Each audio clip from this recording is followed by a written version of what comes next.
Dr. Maya Chen had always believed that data told the truth. Numbers didn't lie, patterns didn't discriminate, and algorithms simply processed what was fed into them. She had built her career on this foundation, developing predictive models for financial institutions that could spot fraud before it happened. But standing in her cramped San Francisco apartment at 3 a.m., staring at the hate mail that had been slipped under her door, she realized that someone had weaponized her life's work against her. The message was printed on plain white paper, no signature, just 8 words in bold black letters: "Your kind doesn't belong here. Leave now." It was the 4th one this month, each more threatening than the last. Maya's hands trembled slightly as she photographed it with her phone, adding it to a growing digital folder she'd titled Evidence. 6 months ago, Maya had been recruited by Meridian Heights, an exclusive tech enclave in the hills above Silicon Valley. The community promised her everything she'd worked toward: a state-of-the-art home office, proximity to venture capital, and neighbors who shared her passion for innovation. What they hadn't mentioned was the undercurrent of hostility toward anyone who didn't fit their narrow definition of cultural fit. The harassment had started subtly. Parking spots consistently blocked when she needed to leave for meetings. Her Amazon packages mysteriously going missing. Neighborhood app posts questioning whether certain residents were properly vetted. Maya had initially dismissed these as coincidences, but her analytical mind began tracking patterns she couldn't ignore. Late one evening, while reviewing her home security footage, Maya noticed something that made her blood run cold. The same silver Tesla had driven slowly past her house 17 times over the past 3 weeks, always between 11 p.m. and 2 a.m. The license plate was partially obscured, but she could make out enough characters to trace it through public records. The vehicle belonged to Thomas Bradshaw, a board member of the Meridian Heights Homeowners Association. Maya's expertise in data analysis had taught her to look for correlations others missed. She began mapping the incidents across the community, cross-referencing dates, times, and affected residents. A clear picture emerged. Every family that had been targeted shared one common trait. They were either Asian, Hispanic, or Black professionals who had recently moved to Meridian Heights. The revelation hit her like a physical blow. This wasn't random harassment or isolated incidents.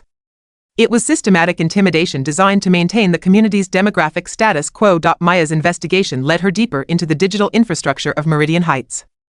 Using her security clearance from previous government contracts, she accessed property management systems and discovered something that made her stomach turn.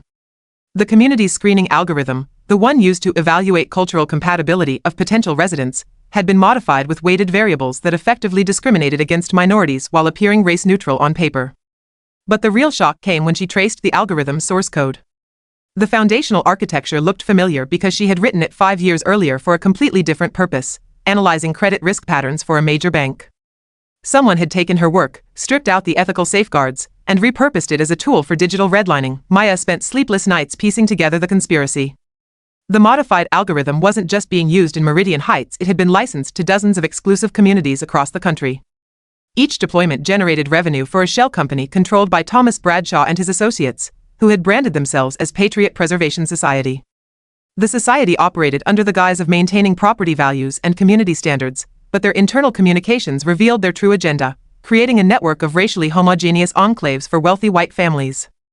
They had corrupted her life's work to build a modern-day sundown town system, complete with digital documentation and plausible deniability. Maya's wife, Sarah, found her one morning surrounded by printouts and laptops, her eyes red from exhaustion and anger. "You're going to burn yourself out," Sarah warned, but Maya couldn't stop. This wasn't just about their personal harassment anymore, it was about a systematic perversion of technology she had helped create. The breakthrough came when Maya discovered backup files from the original algorithm deployment.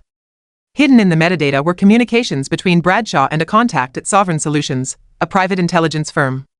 The messages revealed that Maya hadn't been randomly recruited to Meridian Heights.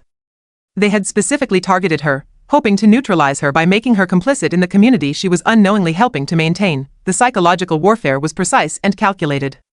By moving Maya into their carefully controlled environment, they could monitor her activities while simultaneously proving that their algorithm worked. Even its creator had been successfully integrated into their system. But Maya had retained administrative access to monitoring tools from her government contracting days. Using encrypted channels, she began documenting everything: the harassment campaigns, the algorithmic discrimination, the financial networks, and the coordination between multiple communities.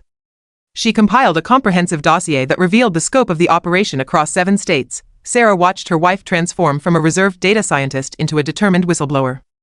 "Are you sure about this?" she asked one evening as Maya prepared to submit her findings to federal authorities. "Once you release this, there's no going back." Maya looked up from her laptop, her expression resolute. They turned my algorithm into a weapon against my own community. If I stay silent, I'm complicit in every family they drive away. The story broke on a Tuesday morning when Maya simultaneously released her findings to the FBI, the Department of Justice, and 3 major news outlets. The headline read, "Tech Executive Exposes Nationwide Digital Discrimination Network Using Her Own Algorithm." Within 48 hours, federal agents were conducting raids in 12 cities. The evidence Maya had compiled was overwhelming: financial records, communication logs, algorithm modifications, and documented harassment campaigns spanning 4 years. Thomas Bradshaw was arrested at his office, his confident demeanor cracking as agents seized his computers and files. The investigation revealed that Sovereign Solutions had been contracting with local law enforcement agencies, providing them with community stability assessments that were actually demographic monitoring reports. The corruption reached into police departments, city councils, and real estate agencies across multiple states. Maya testified before Congress about the weaponization of artificial intelligence for discriminatory purposes. Her expertise lent credibility to legislation requiring algorithmic audits for housing, employment, and financial services. The Bradshaw case became a landmark prosecution that resulted in criminal convictions for conspiracy, civil rights violations, and wire fraud, but the personal cost had been substantial. Maya and Sarah moved away from Meridian Heights, settling in a diverse neighborhood in Oakland where their neighbors welcomed them with genuine warmth. Maya took a position with a civil rights organization, using her skills to identify and challenge discriminatory algorithms across various industries. 6 months after the convictions, Maya received an unexpected phone call. It was Dr. Jennifer Wu, a computer science professor whose family had been targeted by the same network in Austin, Texas. "Your investigation saved my career," Dr. Wu said. "I was ready to leave tech altogether, but now I'm working on bias detection systems. We're naming them after you." Maya smiled, feeling a sense of closure she hadn't expected. Her algorithm had been corrupted and used as a tool of oppression, but her response had helped expose a nationwide system of digital discrimination. The technology that had been turned against her community was now being rebuilt with safeguards to protect others. Standing in her new home office, looking out at a neighborhood where children of all backgrounds played together in the street, Maya opened her laptop and began working on her next project, an open-source toolkit for detecting algorithmic bias. This time, she would build in protections that couldn't be stripped away. The hate mail had stopped, but more importantly, Maya had ensured that her life's work would serve justice rather than perpetuate injustice. In the end, the data had told the truth. She just had to fight to make sure people were willing to listen.